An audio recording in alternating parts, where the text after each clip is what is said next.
DepEd TV. It's a brand new day, a brand new chance to learn.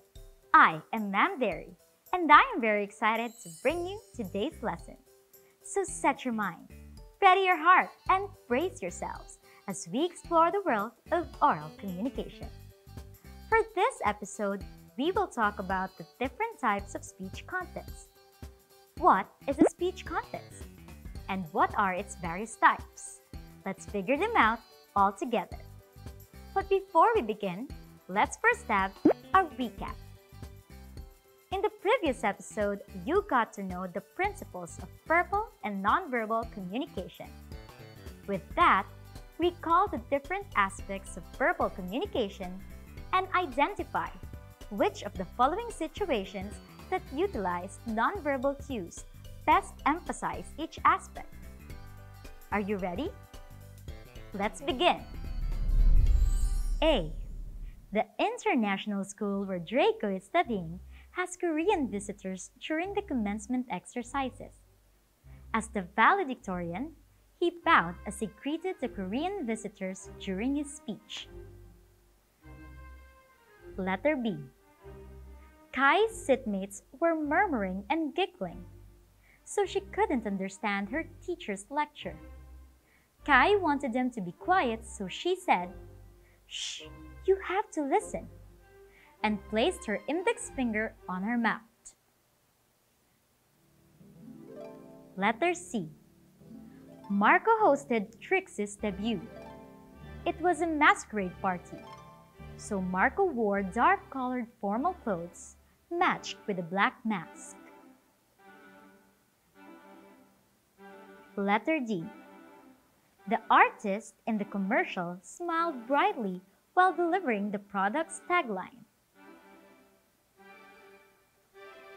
Letter E. While watching a movie, the little boy got confused and asked his mom about a specific part in the story. The mom explained with words she was certain the little boy is familiar with a constructive tone of voice. Have you answered? Let's check. Which of the following best emphasizes appropriateness? The answer is letter C. Marco hosted Trixie's debut. It was a masquerade party, so Marco wore dark-colored formal clothes matched with a black mask. Marco's attire as a nonverbal cue was appropriate to the formal communication situation, for he followed the theme of the event. What about for brevity? The answer is letter E. While watching a movie, the little boy got confused and asked his mom about a specific part in the story. The mom explained with words she was certain the little boy is familiar with a constructive tone of voice. The mother used the tone of voice as a nonverbal cue to take away the confusion of the little boy towards the part of the movie that he did not understand. Which one emphasizes clarity? The answer here is letter B. Kai's seatmates were murmuring and giggling, so she couldn't understand her teacher's lecture. Kai wanted them to be quiet, so she said, "Shh, you have to listen," and placed her index finger on her mouth.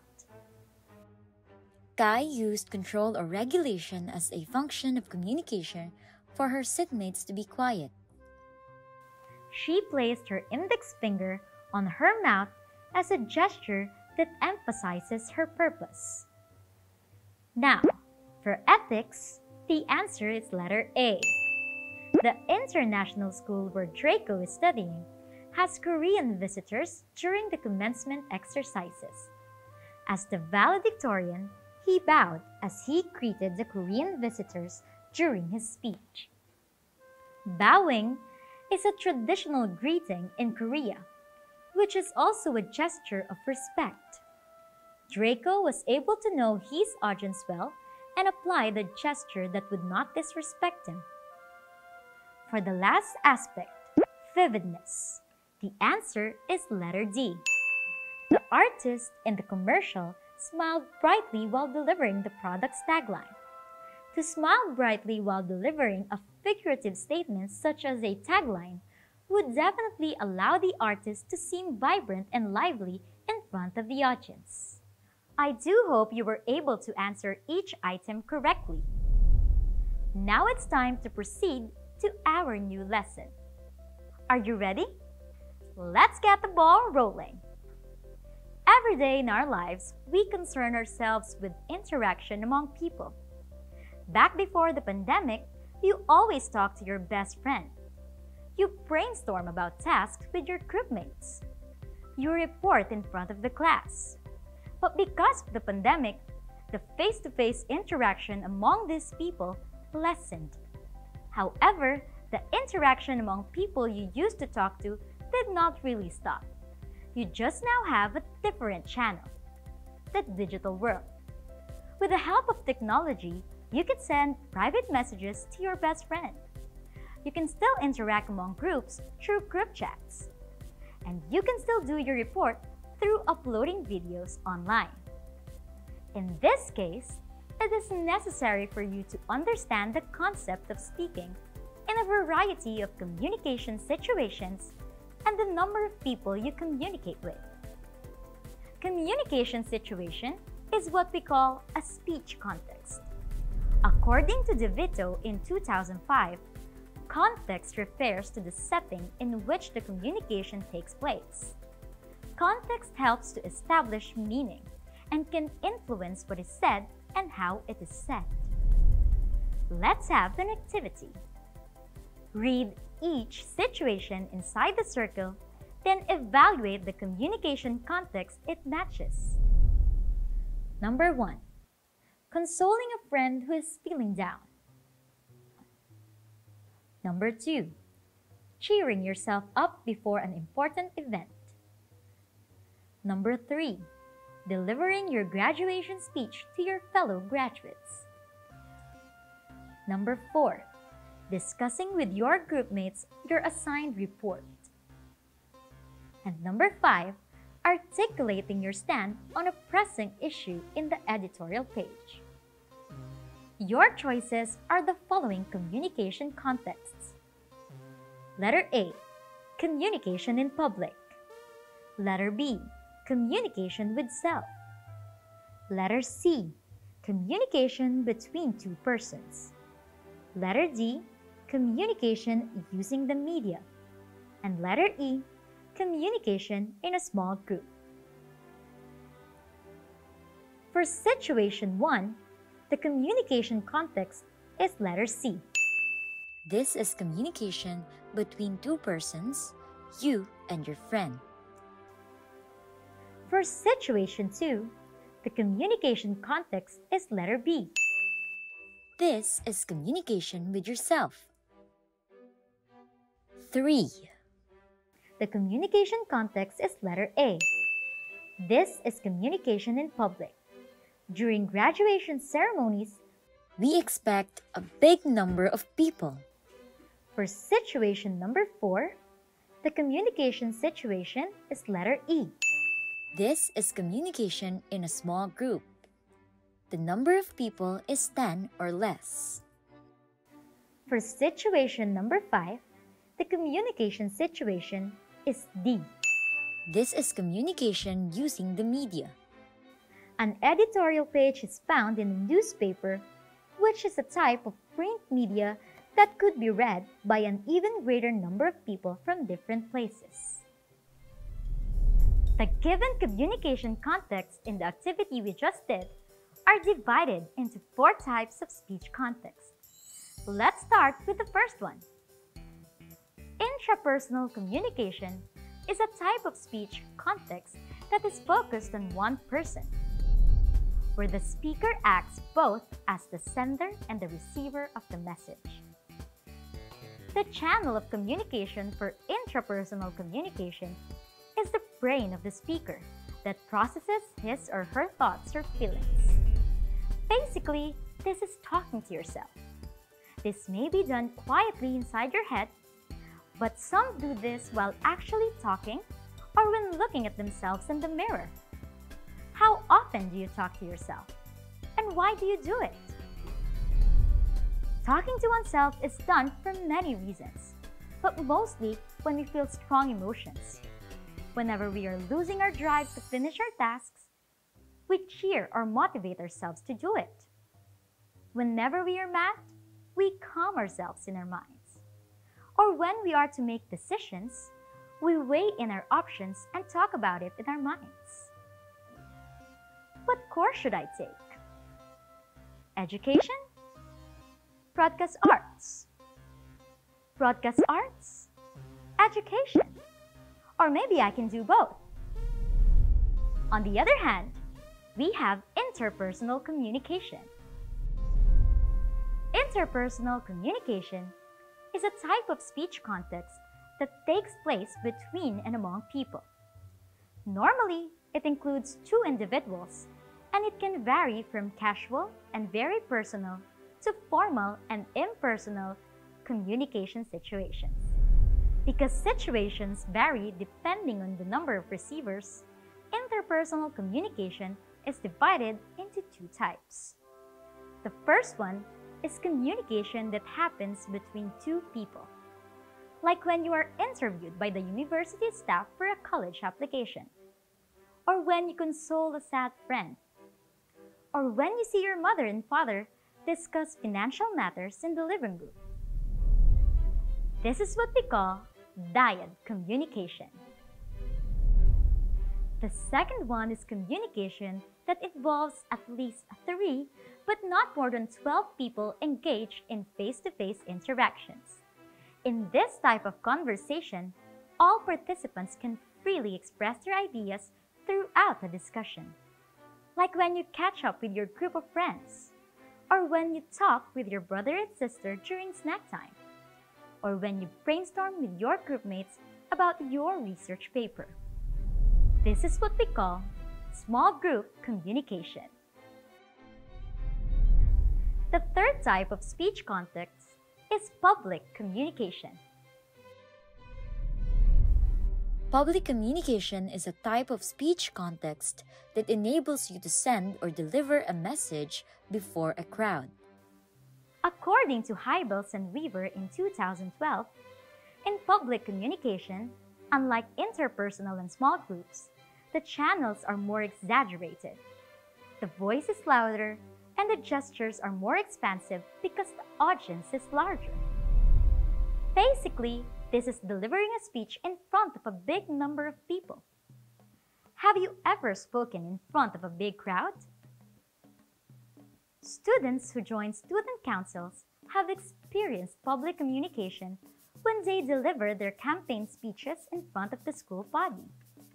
Students who join speech contests during Buwan ng Wika or English Week have experienced public communication when they deliver their contest piece in front of the judges and the audience. However, these speeches, once recorded and uploaded on digital sites, become a completely different speech context. The fourth type of speech context is mass communication. Mass communication is a type of speech context through television, radio, newspapers, magazines, books, billboards, the internet, and other types of media. This speech context reaches a wide range of audiences in different parts of the country or the world. In the new normal, mass communication is one of the efficient ways to provide information to students due to the risk that face-to-face interaction may cause. With this, DepEd TV episodes, which are televised nationally, are delivered by teacher broadcasters.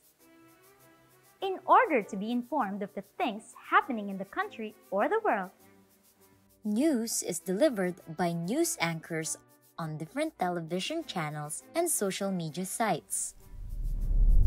Again, the 4 types of speech context are intrapersonal, interpersonal, dyad and small group, public, and mass communication.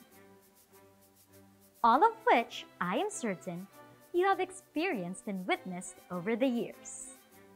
Now let me just inform you of the verbal and non-verbal behavior that you must observe in different speech contexts. Whenever you do self-talk, you must remember two things. 1. Use it to your advantage. Cheer yourself up before an event or when you're feeling down. Use it for self-reflection or self-evaluation. Just a dear reminder, do self-talk to encourage and motivate yourself to feel better, do better, and be better. 2. Don't overdo it. While it's normal to talk to yourself constantly, it is better not to overuse this type of speech context. The most common reason why people end up talking to themselves is because they feel like they do not have someone else to talk to. To address this, you need to be more sociable. It would allow you to talk to more people other than yourself. When talking to one person or a small group of people, take note of these two things. 1. Listen carefully. Needless to say, this is the very basic foundation of effective communication. You have to listen carefully and understand what the other person is saying. Asking clarifying questions lets the other person know that you are indeed listening attentively. More so, be an active participant in the process. You also need to be heard and understood when it is your time to speak. 2. Check your tone and body language. As we have mentioned in the previous lesson, nonverbal cues are vital in the communication process. The vocabulary of the body speaks louder than the actual words you say. Lastly, when talking to a large audience, you must come prepared. Speaking in front of the crowd requires many preparations, from analyzing your target audience to planning and drafting your speech, up to the rehearsing part, and for mass, the recording, up to the editing and posting part. Be yourself while you are on stage and speak in the way that you will be easily understood by your audience. And there we have it. We are finally done discussing the different speech contexts. Now, before we end this episode, there's one last thing you have to do. I want you to do self-talk and share it through mass communication. Reflect on what you would advise yourself to do so you can become a better communicator. Write your answer in this format. Dear Self, and inside it is your realization and advice. Love, Self.